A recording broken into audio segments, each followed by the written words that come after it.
जब प्रभु बड़े कृपाल होते हैं तब हमको उनके चरित्र सुनने का सौभाग्य मिलता है और श्रवण करने पर ऐसा नया नया रस लगता है कि अब मैं प्रभु के चरित्र सुने बिना रह नहीं सकता। ऐसी आसक्ति हो जाए तो जीवन धन्य हो गया। चलते हैं महाराज जनक जी की पुष्प वाटिका में।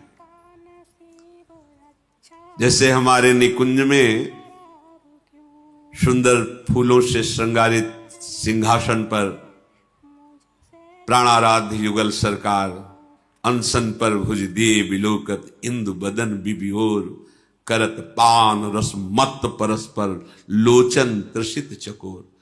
आज ऐसे सियाजू के नेत्रों में जब रामजू के नेत्र मिले, प्रथम मिलन है। चंद्र चकोर की भांति, चकोरी जैसे चंद्रमा के रूप का पान करती है, ऐसे सियाजू के नेत्र, और चकोर ऐसे लालजू के नेत्र सियाजू के मुख चंद्र की अद्भुत शोभा का पान कर रहे हैं। सी शोभा ही बरनी प्रभु आपनी दशा विचारी, बोले सुचि मन अनुज सन बचन समय अनुहारी। सियाजू के श्रीमुख चंद्र की शोभा को देख करके प्रभु की दशा बदल गई। प्रभु की दशा बदल गई। ये प्रेमी जन जानते हैं कि अब प्रभु किस दशा में हैं। मन मन की रुचि जानी नेह विधि अनुसर, कहऊ ते कुछ दुख घटी होई, काहे कहो यह जान न कोई। प्रभु के हृदय की जो दशा है अब रहा नहीं जा रहा, किससे कहें। लखन लाल जी से कहा, लक्ष्मण बहुत प्रेम में डूबे हुए हैं प्रभु, तुम देख रहे हो ये वही जनक नंदनी है जिनके लिए धनुष यज्ञ हो रहा है और अपने लोग धनुष यज्ञ देखने आए हैं। यहां गौरी जी का मंदिर है, उनके पूजन के लिए आए हैं। देखो इनके श्री अंग के प्रकाश से पूरी फुलवाड़ी प्रकाशित हो रही है। हमने अपने मन को देखा है, मेरा मन कभी किसी रूप पे आसक्त नहीं हुआ, पर इनकी सुंदरता, इनकी शोभा देखकर मेरा मन क्षुब्ध हो रहा है। सहज पुनीत मोर मनु क्षोभा, मेरा परम पवित्र मन है, पर यह क्षोभ को प्राप्त हो रहा है। प्रेम एक ऐसी महाबल शक्ति है जो भक्त को भी अधीन करती और भगवान को भी अधीन कर लेती है, विवश कर देती। देखो इसीलिए भगवान का एक नाम प्रेमाधीन। प्रभु अपने मन की प्रेम दशा को देखकर कहते हैं कि मेरा परम पवित्र मन है। किसी सुंदरता, किसी रूप को देखकर लुभायमान हो जाए, असंभव। ऐसा क्यों हो रहा है? लक्ष्मण जी से कह, मेरा मन प्रेम विवश हो रहा है और मुझे शुभ शकुन दिखाई दे रहे, दाहिने अंग हमारे फड़क रहे। हमारे वंश का स्वभाव है रघुवंशिन कर सहज सुभाऊ,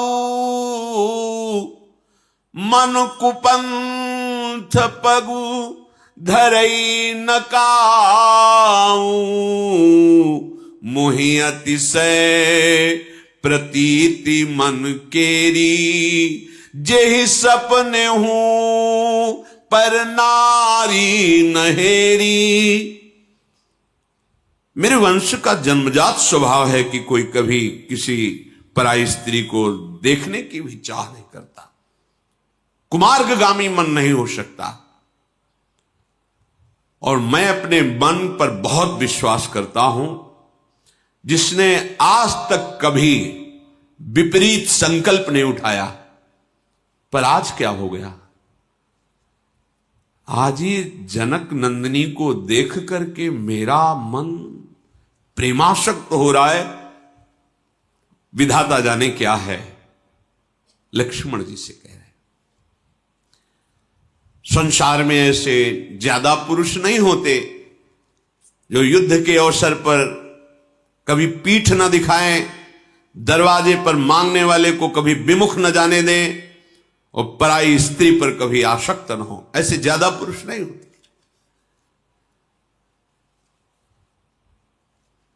प्रभु बात तो लखन जी से कह रहे हैं, दृष्टि सियाजू के मुख पर है। सियाजू को एकदम चेतना से आती है। सखियां कह रही कि गौरी पूजन करके शीघ्र चलना है। फिर एकदम चेतना सी जागृत होती है। बार बार चंचल ने, कहां गए वो राजकुमार? सखियों ने कहा, विवश मत होइए, देखो वो लता की ओट में वो विराजमान। फिर नेत्र जाकर प्रभु के मुख चंद्र की शोभा का पान कर रहे।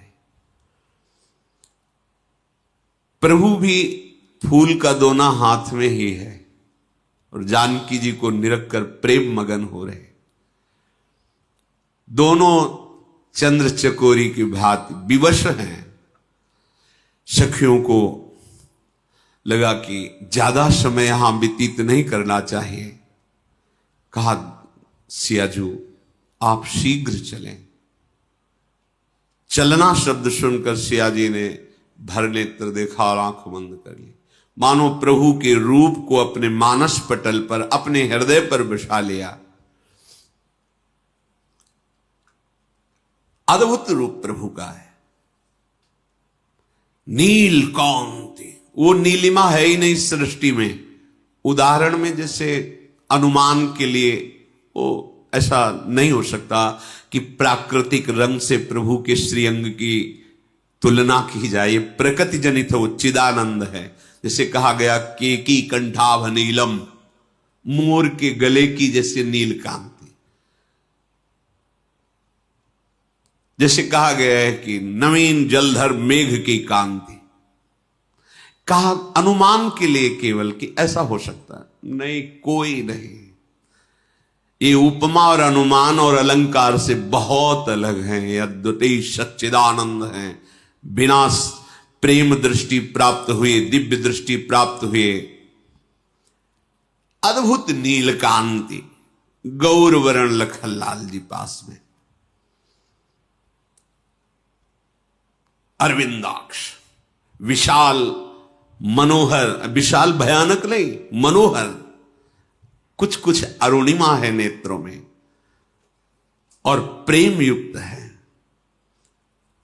और मोर पंख माथे पर बांधे हुए हैं। मोर पंख सिर शोहत नीके, गुच्छ बीच बिच कुसुम कली के। सुंदर श्याम वर्ण के केशों को, सुंदर कलियां और फूल श्रृंगारित, और बीच में मोर मुकुट धारण की हुई राम जी। बर राव श्या का अंतर है, श्याम जी राम जी। अगर ये धनुष बाण हुए बिल्कुल वैसे, मोर मुकुट, मोर पंख सिर शोहत नीके। माथे पर तिलक और पसीने की बूंदे। महीना गहन का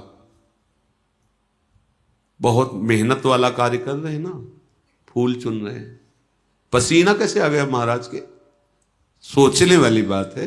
अगहन के महीने में पसीना, जेठ बैसाख हो, दोपहर का समय है भाई, जेठ बैसाख का है, थोड़ा श्रम युक्त कार्य कर रहे हैं तो पसीने की बूंदे आ गई। भाल तिलक श्रम बिंदु सुहा। ये श्रम बिंदु जानते हो काहे के? जानकी जी के रूप को जब पान कर रहे तो माथे पे पसीना आ गया। ये प्रेमियों का विषय है, ये बुद्धि का विषय नहीं है।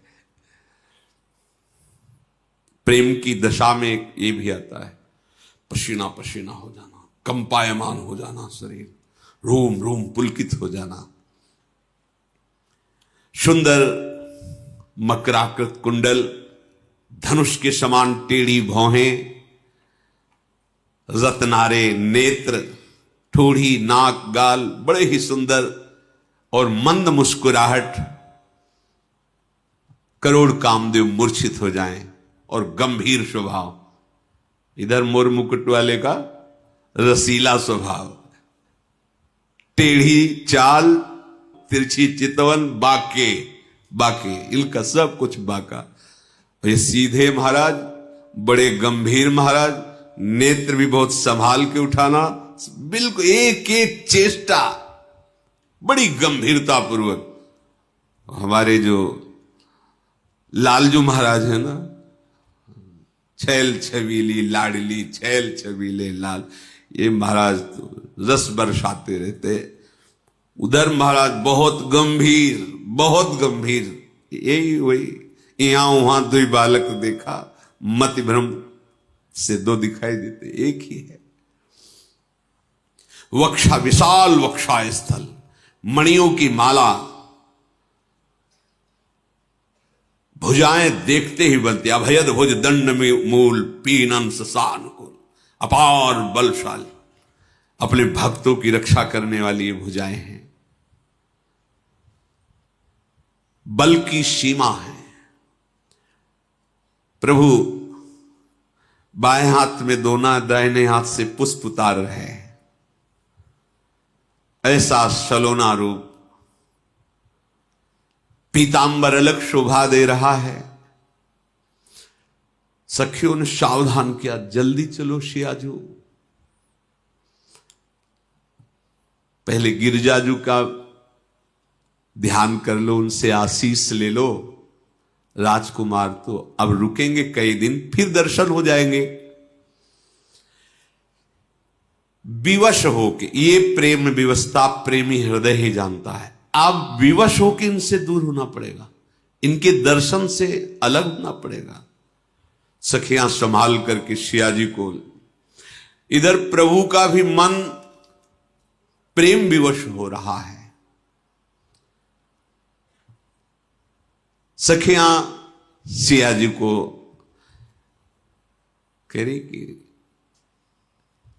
आप जिनको देख रहे हैं ना, जैसे देख रहे हैं ना, हम सब सखियां समझ रही। सियाजी से सखियां सब समझती है, हम समझ रही पर देर हो गई है। माता फिर प्रश्न करेंगी, इतना विलंब कैसे हो गया।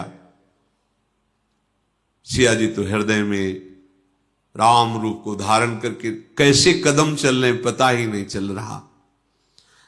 बार बार मन में कि पिताजी ने ऐसा प्रण क्यों किया है।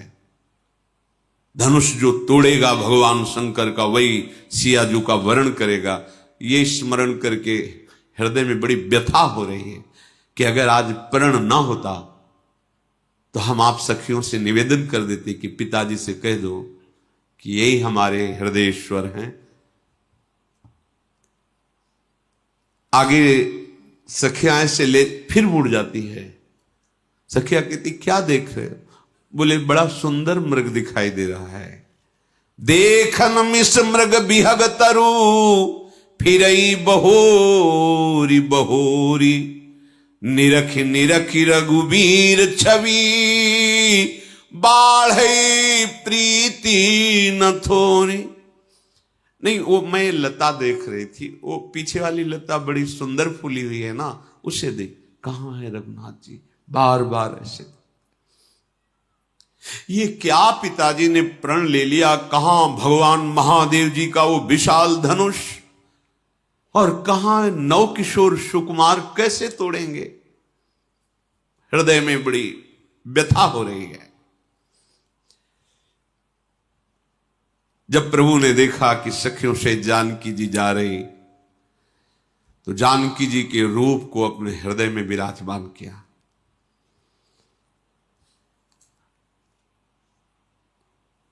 इतना सुंदर रूप लक्ष्मण, त्रिभुवन में कोई इतना सुंदर नहीं जितनी जानकी जी सुंदर है। ये प्रभु वही हैं जिनका न आदि है, न मध्य है, न अंत है। वेद भी जिनके प्रभाव को नहीं जानते, विश्व को मोहित करने वाले परम स्वतंत्र भगवान देखो जानकी जी के रूप में प्रेम विवश हो रहे हैं। बस सीता जी को एक ही बात समझ में आई कि अब तो जो भी बात बनेगी आशीर्वाद से ही बनेगी। चलो गौरी जी को मनाएं, गिरिजा जी को मनाएं।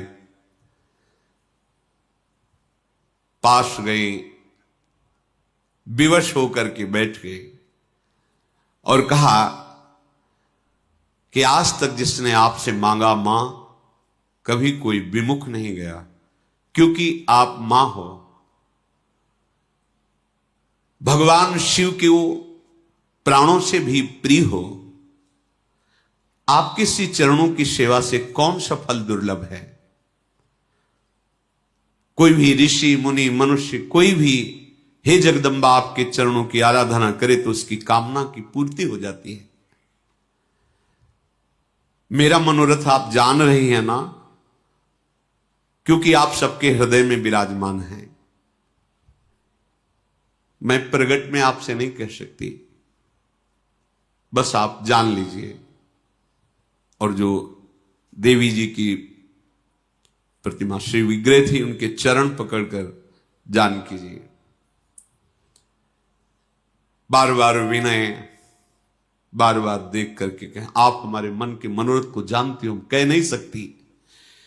विनय प्रेम बस भई भवानी, खसी माल मूर्ति मुस्कानी, सादर सिय प्रसाद सिर धरऊं, बोली गौरी हरस ही भरेऊं। जब सियाजू विवश हो रही थी तो जगदम्बा जी ने अपनी माला सिया जी के मस्तक पर, यह आराध्य देव का संकेत होता है। आप एकटक प्रभु को देख रहे हैं और बात कर रहे हैं अंदर से। कोई पुष्प गिर जाए कर कमल का, कोई श्रृंगार, समझ लो सीधे बात हो गई आपकी। बहुत बार ऐसा प्रेमी जनों को अनुभव होता है। खसी माल, तत्काल माला गले से श्री जानकी जी ने, और देखा कि श्री विग्रह जगदम्बा का मुस्कुरा रहा है, और मुस्कुरा ही नहीं रहा, जगदम्बा बोलने लगी। बोली, सुनो सिय सत्य असीस हमारी, पूजी मन कामना तुम्हारी। हे सियाजू, मैं सत्य बोलती हूं, मेरा आशीर्वाद है जो तुम्हारे मन में चल रहा है वो निश्चित पूर्ण होगा, वो तुम्हें प्राप्त होगा। मनु जाहि राचु मिली सोबरु, सहज सुंदर सावरो, करुणा निधान सुजान सीलु, सनेहु जानत रावरो। तुम्हारा मन जहां अनुरक्त हो गया मैं जान रही हूं। स्वभाव से सांवरे सरकार तुम्हें मिलेंगे, जिस भाव से तुम चिंतन कर रही हो वो बहुत करुणामय है, वो सुजान सर्वज्ञ हैं, वो तुम्हारे हृदय की बात जान रहे हैं, तुम्हारे शील और स्नेह में वो डूबे हुए हैं, तुम्हें निश्चित उनकी प्राप्ति होगी। ऐसा आशीर्वाद गौरी जी ने, जगदम्बा जी ने दिया। अब तो हृदय में अपार आनंद, क्योंकि जगदम्बा जी ने कहा है कि जो तुम्हारे मन में है, मनुजाहि राच्यो मिली सोबरु, सहज सुंदर सावरो, सावरे सरकार को अपने प्रीतम रूप में वर्ण किया, निश्चित तो मिलेंगे। यही भांति गौरी असीस सुनी सिय, सहित ही हरसी अली, तुलसी भवानी पूजी पुनि पुनि, मुदित मन मंदिर चली। सखियों सहित सियाजू बहुत आनंदित हो गई। जगदम्बा ने वर दिया है। आज तो हमारे सब अनुकूल हो गया। सिया जी सोच रहे अब मेरे आनंद का ठिकाना नहीं, क्योंकि मुझे आशीष मिल गया है। उसी समय सिया जी के बाम अंग फरकने लगे। मंजुल मंगल मूल बाम अंग, मानो बिल्कुल शुभ घड़ी है। आनंदित होकर राजमहल की तरफ जानकी जी जा रही। इधर प्रभु सिया जी के रूप का ध्यान करते हुए और उनके रूप की सराहना करते हुए लक्ष्मण जी से कहा विलंब हो रहा है, गुरु सेवा में पुष्प पहुंचाना है। सामने गए, विलंब हो ही गया था। बहुत ही सहज सरल स्वभाव है। सरल स्वभाव छुअत छल नाही, बिल्कुल सीधी बात, जैसा हृदय में वैसे ही बात। प्रणाम किया और कहा गुरुदेव, जनक नंदिनी वहां पधारी थी, उनको देखने के, उनके दर्शन करने में चित्त लुभायमान हो गया, इसलिए विलंब हो गया। बिल्कुल नहीं, गुरुदेव से कपट शब्द नहीं आना चाहिए। एक जगह ऐसी विश्व में कम से कम है जहां हम अपना हृदय ग्रंथ पूरा खोल के रख दे। ये लो, चाहे दंड दो चाहे आशीष दो, आपका विषय, ये हृदय आपके सामने खुला रखा है, यहां कपट नहीं। गुरुदेव के साथ देखो, भगवान वो पूछा नहीं कि विलंब क्यों हो, पहले विलंब का कारण छल है नहीं हृदय में, पहले ही बता दिया। प्रभु ऐसा मुस्कुराए, विश्वामित्र जी मुस्कुराए, पुष्प लिया, पूजन किया। पूजन करने के बाद राम जी की तरफ देखा और कहा सुफल मनोरथ हो तुम्हारे। तुम जो मन में मनोरथ कर रहे हो, जाओ पूर्ण हो तुम्हारे मनोरथ। ये सुनकर के राम लखन सुनि भये सुखारे। सुख सिंधु भगवान को गुरुदेव के आशीर्वाद से महान सुख प्राप्त हो रहा है। जाओ तुम्हारे मनोरथ पूर्ण हो। पूजा करके विश्वामित्र जी ने राम जी को ऐसा आशीर्वाद दिया।